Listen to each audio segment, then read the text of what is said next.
Bienvenidos una vez más al curso sobre teoría de conjuntos y la lógica matemática.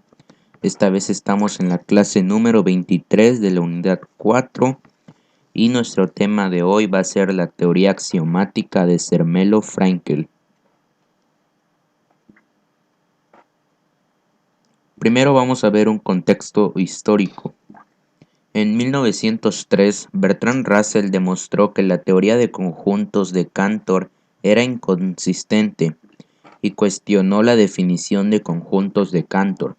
Esto es lo que vimos la otra vez, esto es la paradoja de Russell. Ya vimos la historia de qué es la paradoja de Russell.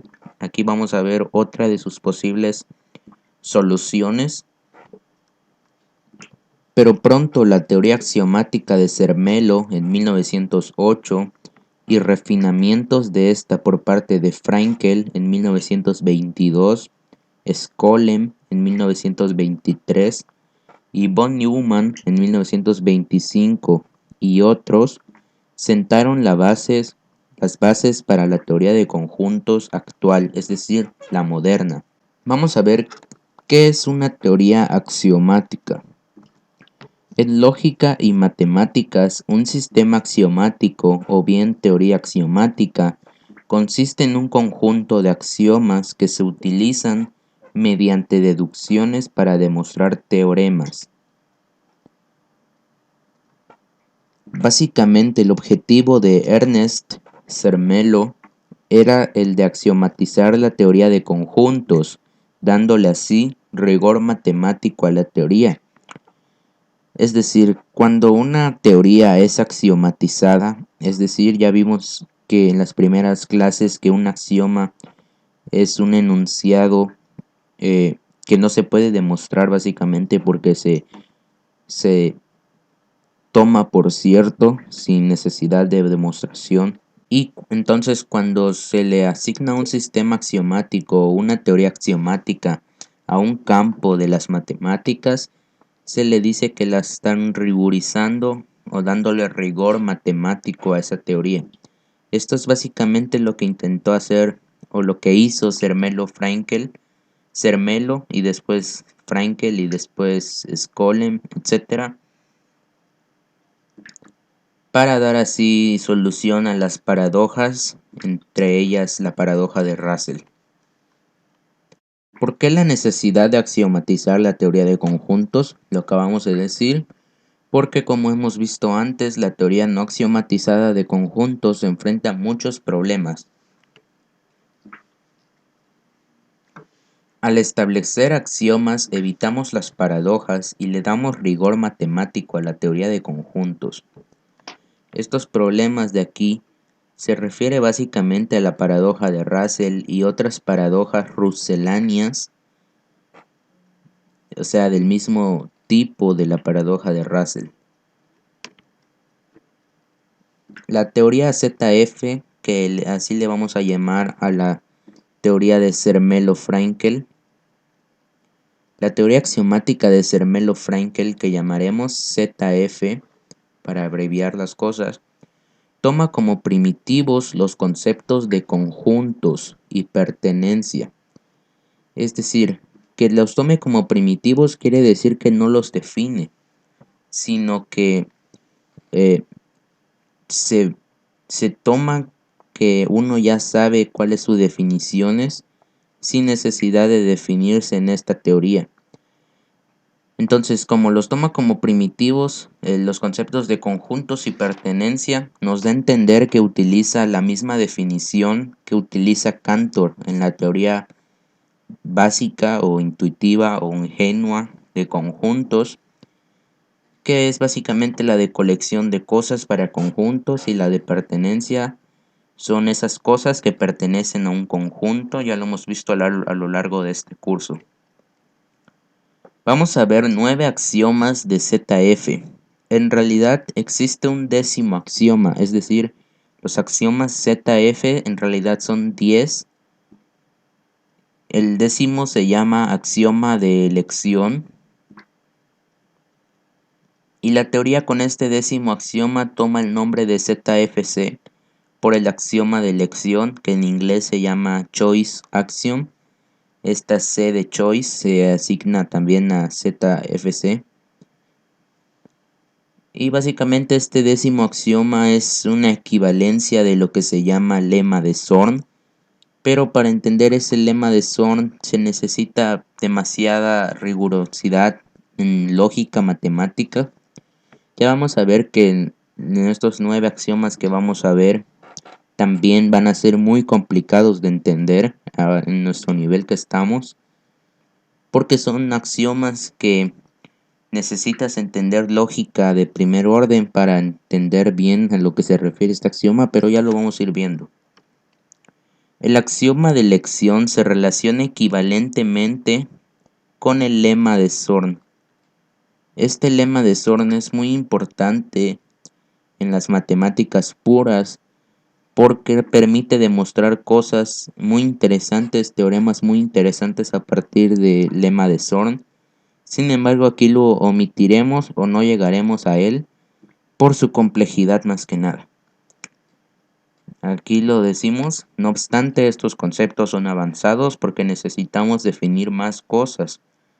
Por lo tanto, nos quedaremos solo con 9 axiomas, e incluso esos 9 nos van a ser muy difíciles de entender. Entonces, vamos a ver el primero y el segundo axioma. El primer axioma es el axioma de extensionalidad y el axioma 2 es el del conjunto vacío. El axioma 1 nos dice, dados dos conjuntos X e Y o X y Y, son iguales, lo que se denota como X igual a Y, si y solo si ambos contienen los mismos elementos. Formalmente esto se denota como, y aquí vamos a ver la notación con simbología formal, es decir, con lógica y teoría de conjuntos. Tenemos para todo A, donde A es un elemento cualquiera, A pertenece a X, si y solo si A pertenece a Y. Es decir, para que X sea igual a Y, todos los elementos que pertenecen a X tienen que pertenecer a fuerzas a Y. Para todo A, donde A pertenece a X, si solo si A pertenece a Y, si solo si X es igual a Y. Con la notación que hemos visto en todo a lo largo de este curso, ya deberíamos entender esta expresión de aquí con este cuantificador universal para todo, porque aquí los vamos a usar mucho. También el existe. Estos dos son cuantificadores universales de lógica. Eso significa para todo, y este existe, ya un concepto que ya sabemos. El axioma 2 nos dice, existe un conjunto denotado por esta letra O tachada sin elementos. Es decir, existe el conjunto vacío donde el conjunto vacío no tiene ningún elemento.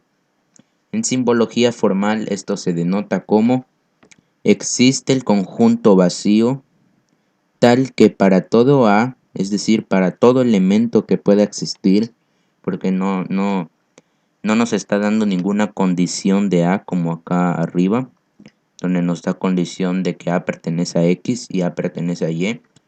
Aquí simplemente nos está diciendo que absolutamente para todo A, para todo elemento que pueda existir, no pertenece al conjunto vacío. Y pues el conjunto vacío no tiene elementos, así que esta expresión es muy intuitiva. Estos dos axiomas, si entendemos bien los conjuntos, los conceptos de conjuntos y todo esto, pues lo vamos a ver muy fácil, la verdad, porque son más que intuitivos. Así que vamos a seguir. El axioma 3 es el axioma de pares. Nos dice, dados dos conjuntos X y, existe otro conjunto denotado por elemento X, Y. Este es otro conjunto cuyos elementos son únicamente X y Y. Simbólicamente esto es, existe para todo X y Y, para todo va para estos dos conjuntos. Para todo X, para todo conjunto X y conjunto Y, existe un conjunto Z tal que para todo A donde A pertenece a Z, sí, solo si A es igual a X y A es igual a Y. Entonces este conjunto Z vendría siendo el conjunto donde está X y el conjunto donde está Y. Así que es un axioma también muy intuitivo porque simplemente nos está diciendo que existe un conjunto Z que contiene a dos conjuntos como elementos, únicamente solo ellos, existe para todo conjunto X y Y. Y simplemente nos está diciendo eso. Vamos a ver el axioma 4 de la unión de conjuntos. Dada cualquier colección de conjuntos C o familia de conjuntos, el concepto de familia de conjuntos es el que veníamos viendo anteriormente, pues le podemos decir también colección de conjuntos o familia de conjuntos, etcétera, etcétera.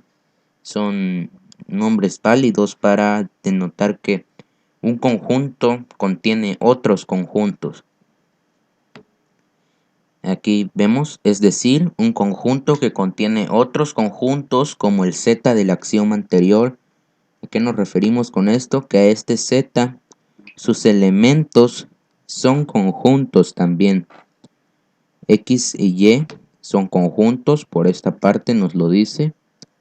Dados dos conjuntos X y Y, entonces esta es una familia de conjuntos Z. Entonces aquí también nos dice familia de conjuntos. Existe un conjunto representado por unión de C, UC, llamado unión de C, que contiene cada elemento de los conjuntos de C. Si analizamos bien este axioma, nos vamos a dar cuenta también que es muy intuitivo básicamente. Es más, si representáramos estos axiomas por diagramas de Venn o por notaciones que hemos visto antes, aparte de la lógica formal, los entenderíamos perfectamente porque son muy intuitivos. Solamente que en teoría de conjuntos, las demostraciones por diagramas de Venn o por álgebra de conjuntos no son las ideales en teoría de conjuntos, porque siempre se va a preferir las demostraciones formales de lógica formal. Entonces también vamos a ver todos estos axiomas en estos términos, pues para simplemente no caer en mediocridades de verlo en diagramas de Venn o en álgebra de conjuntos, porque la lógica formal son las demostraciones que se prefieren en una teoría rigurosa de conjuntos, que es lo que estamos viendo ahorita. Bueno, formalmente este axioma 4 se pone como para todo X, para todo conjunto X, existe un conjunto Y, tal que para todo A donde A pertenece a Y, sí, solo sí existe un conjunto Z que pertenece a X y A que pertenece a Z. Aquí básicamente lo que nos está diciendo es que X es una familia de conjuntos. El conjunto X es una familia de conjuntos. Y básicamente existe un conjunto Y.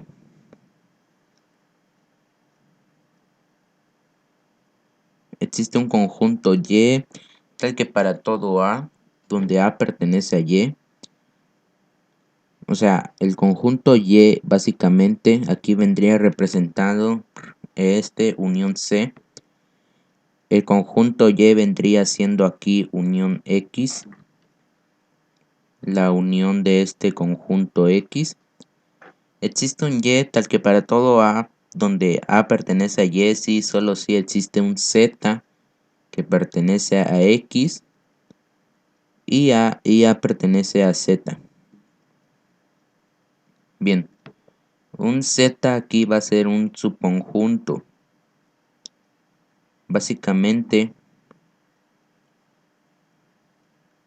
disculpen, es al revés. Z es subconjunto de X. Entonces, para todo elemento de Z también va a estar también va a pertenecer a Y, aquí lo dice, por simplemente la definición de unión. Como les digo, lo veríamos mejor en un diagrama de Venn. Lo veríamos con la clase de operaciones de conjuntos que vimos unión, básicamente es eso. Pero aquí estamos trabajando con familia de conjuntos, pero es análogo, así que no le vamos a dar más vueltas. Si se analiza bien este texto y esta expresión de aquí, van a ver que también es muy intuitivo esto y se puede aceptar porque sí, porque para eso es un axioma. Entonces vamos a seguir. Bien, el axioma 5, el axioma del conjunto potencia. Vamos a verlo. Para cualquier conjunto X existe otro conjunto que a menudo se denota como P de X, el cual contiene a todos los subconjuntos de X, lo que en símbolos se representa. Este P de X no es más que el conjunto potencia de X. En la clase de subconjuntos, muy atrás, en la unidad 3, si no mal recuerdo, vimos lo que era un conjunto potencia. Pues aquí estamos formalizando esa idea. Para todo conjunto X existe un conjunto Y tal que, tal que para todo conjunto Z donde Z pertenece a Y, sí, solo sí para todo elemento de Z, para todo A que pertenece a Z, entonces A pertenece a X. Bien, el conjunto Y va a ser el conjunto potencia de X. Esto es lo que va a ser Y, el conjunto potencia de X.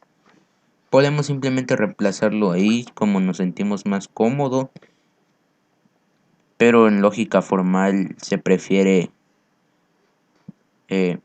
con Y en vez de con P de X porque se supone que la notación es arbitraria, entonces pues se representa así. Y el conjunto Z van a ser pues los subconjuntos de X, porque vemos que en el P de X, en el conjunto potencia de X, solo hay subconjuntos de X. Y pues es más de lo que vimos en la clase de subconjuntos, donde hablamos del conjunto potencia. Básicamente esta sería la definición formal de los conjuntos potencia. Después del axioma 5, los axiomas se vuelven menos evidentes en teoría de conjuntos. Los vamos a ver rápidamente. A ver, esto lo puse simplemente como aclaración de que si estos 5 axiomas que hemos visto no los entendimos bien o no entendimos bien la notación o no entendimos bien a qué se referían,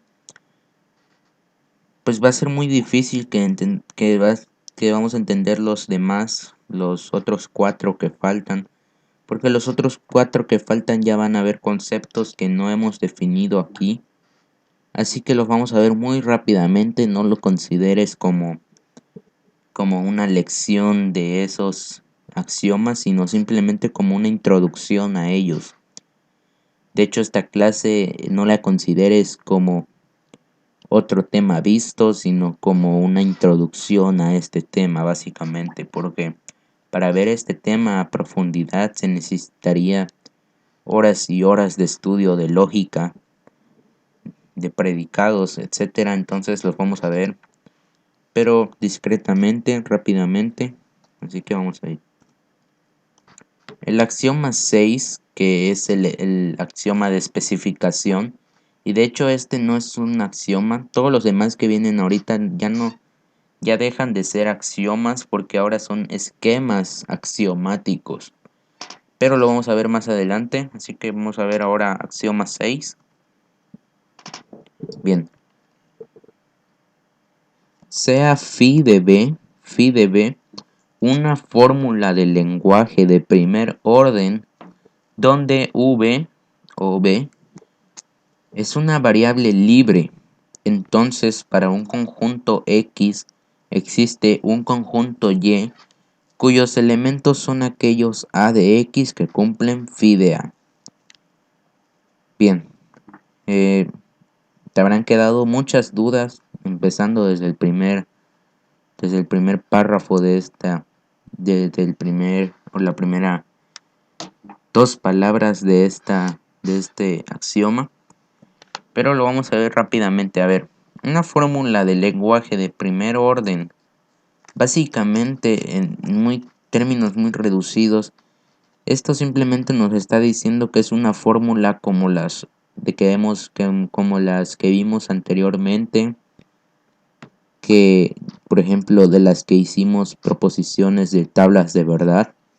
Básicamente es una fórmula de lenguaje de primer orden. Entonces tómalo como una fórmula de lógica proposicional, pero como un concepto más extendido. Y v es una variable libre. Tómalo como que se puede reemplazar esa v por cualquier otra variable o por cualquier otro valor de verdad para esa fórmula del lenguaje. En este caso lo están reemplazando por a. Entonces, para un conjunto X existe un conjunto Y cuyos elementos son aquellos A de X que cumplen phi de A. Ahorita lo vamos a ver bien. Para todo X existe un Y tal que para todo A donde A pertenece a Y, si y solo si A pertenece a X y se cumple para este A, se cumple P de A. ¿Qué es P de A? P de A básicamente vendría siendo lo que está aquí. Vendría siendo una fórmula del lenguaje de primer orden, pero aquí vamos a aprovechar la notación y vamos a decir que P de A es simplemente una propiedad que A debe cumplir para ser un elemento, en este caso del conjunto Y. Es una propiedad que A debe de cumplir. Por ejemplo, X es un número natural o X es mayor que 6 y menor que 12. Esas son propiedades que el elemento X, en este caso que estamos hablando, debe cumplir, pero en este caso de aquí es A. Entonces simplemente es una propiedad donde para pertenecer a Y, A debe ser elemento de X y cumplir la propiedad P de A. Axioma 7. El esquema axiomático de reemplazo. Si phi de AB, A, B es una sentencia tal que para cualquier elemento A de un conjunto X, el conjunto Y es igual a B tal que phi de A, B existe, entonces existe una función f que va del conjunto X al Y, tal que f evaluada en A es igual a B. A ver. Muchos conceptos nuevos, muchos términos que jamás hemos visto.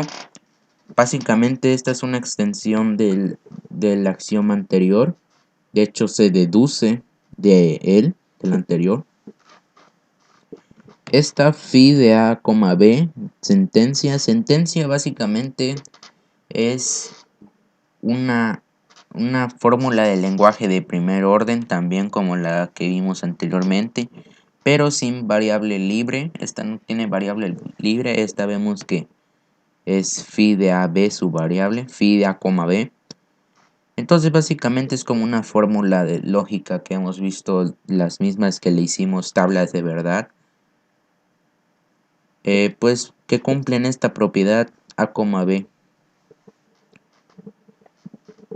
Entonces aquí el conjunto Y te está diciendo que este B tiene que cumplir la propiedad phi de A, B, o la sentencia, como le quieran llamar. Este B tiene, para ser elemento del conjunto Y, este B tiene que cumplir esta sentencia o esta fórmula de lógica de variables A, B.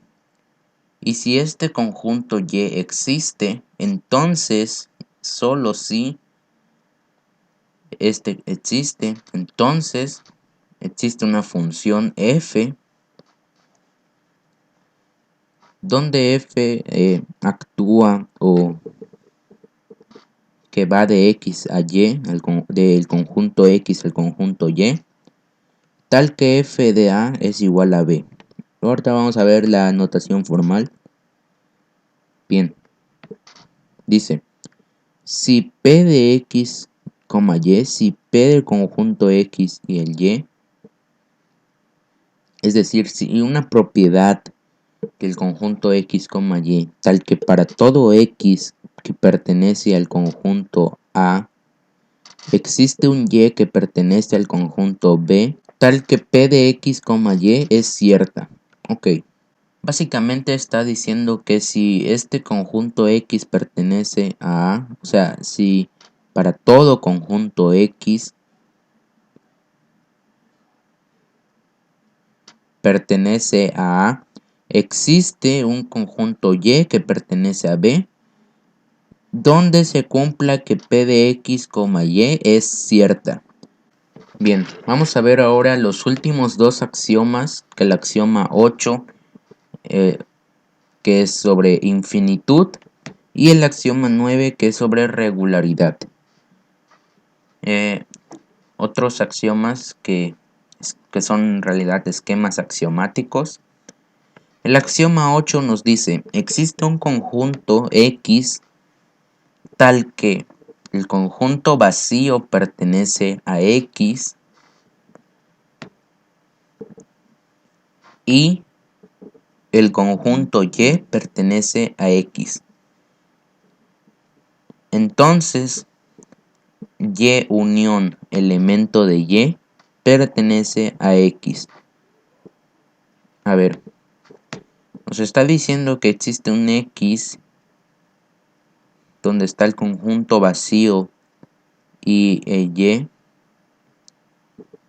y este conjunto Y unido con el elemento Y, recordemos que el elemento Y es el que está aquí, pertenece al mismo conjunto X. O sea, básicamente nos está diciendo que si unimos este conjunto o este conjunto con su elemento en X, va a pertenecer a X esa unión. En símbolos existe un X tal que el conjunto vacío pertenece a X y para todo Y que pertenece a X, S de Y va a ser simplemente esto. Y unión elemento de Y.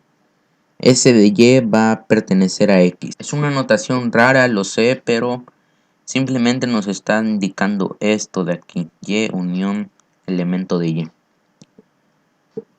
El axioma 9. Para todo conjunto no vacío X existe un conjunto Y que pertenece a X, tal que X intersección Y es igual a el conjunto vacío. Bien, este axioma es algo raro porque nos está diciendo que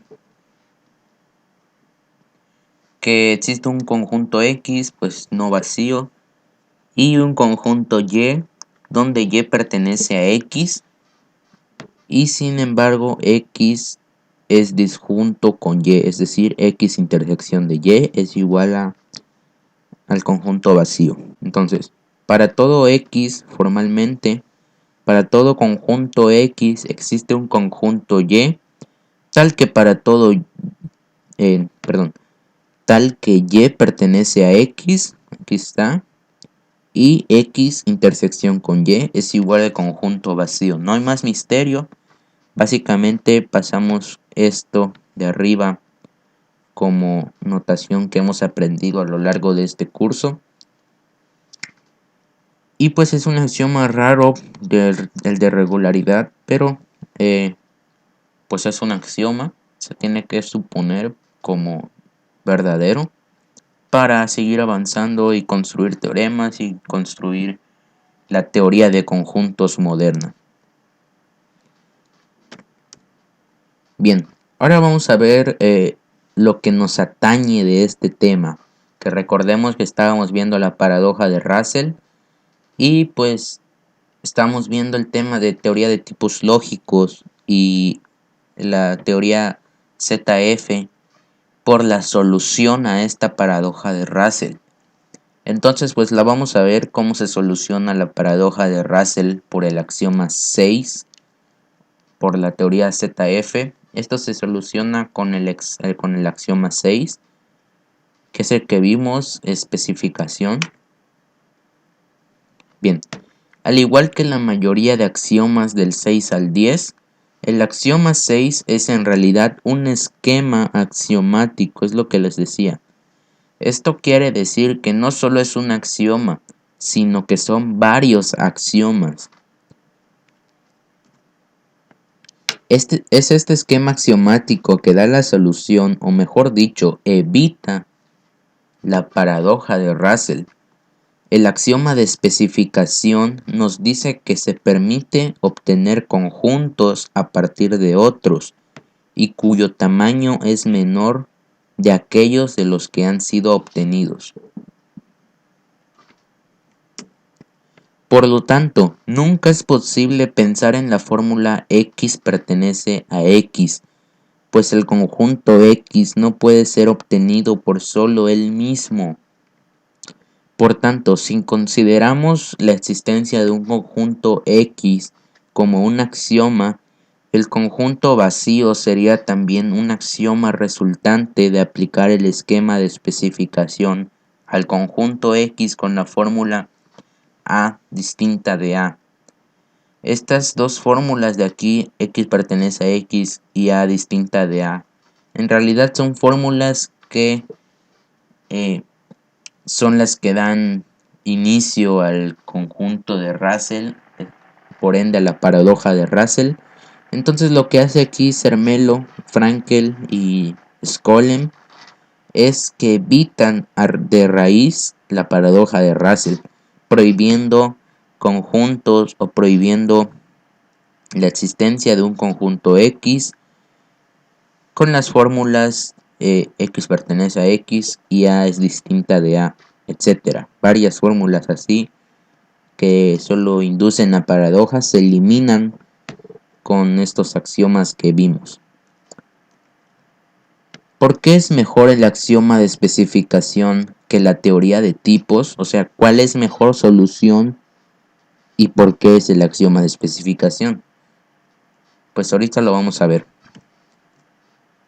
La principal desventaja de la teoría de tipos lógicos que propuso Bertrand Russell es que es una teoría demasiado compleja de formalizar.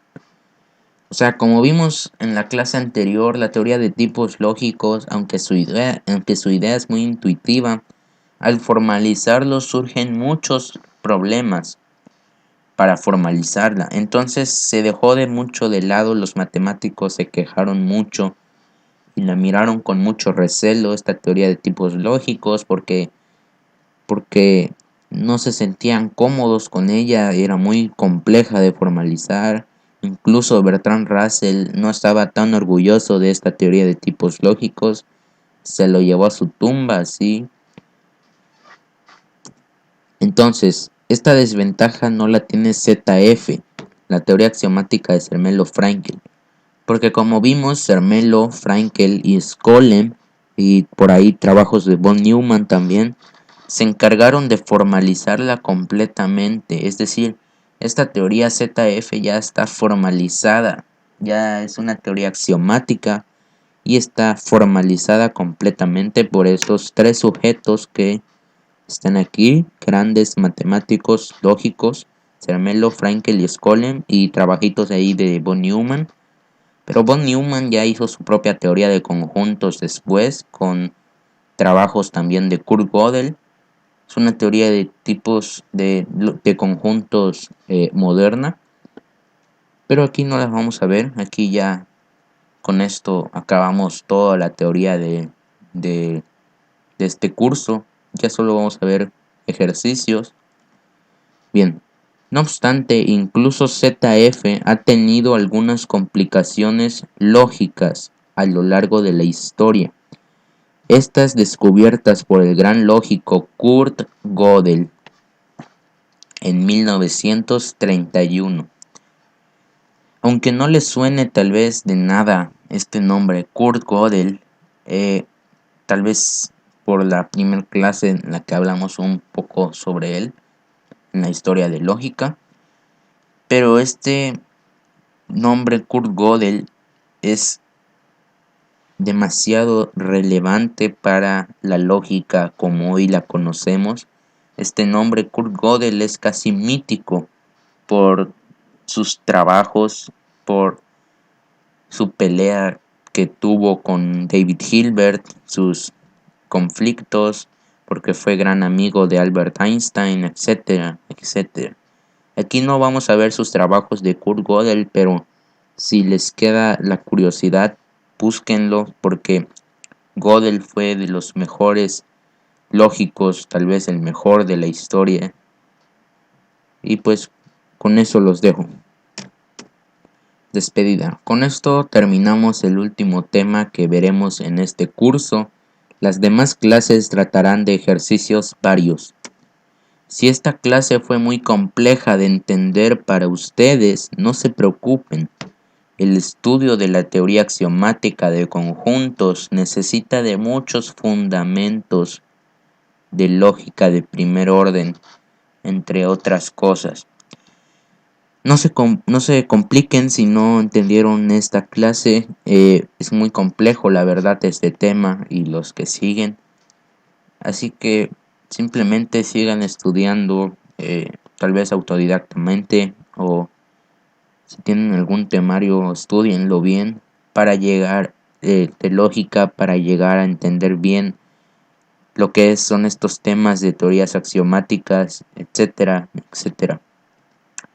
Simplemente tomen esta clase como una introducción a estos temas avanzados de la teoría de conjuntos. ¿Qué me refiero con estas clases? O sea, a estos temas, pues me refiero básicamente a las clases de paradoja de Russell, teoría de tipos y teoría ZF, que es esta. Estas tres clases son temas avanzados de teoría de conjuntos. Espero que el de paradoja de Russell haya quedado claro, pero la teoría de tipos y la teoría ZF no es relevante para a este curso si queda claro o no, simplemente es una introducción a estos temas. Bien, sin nada más que decir, hasta luego.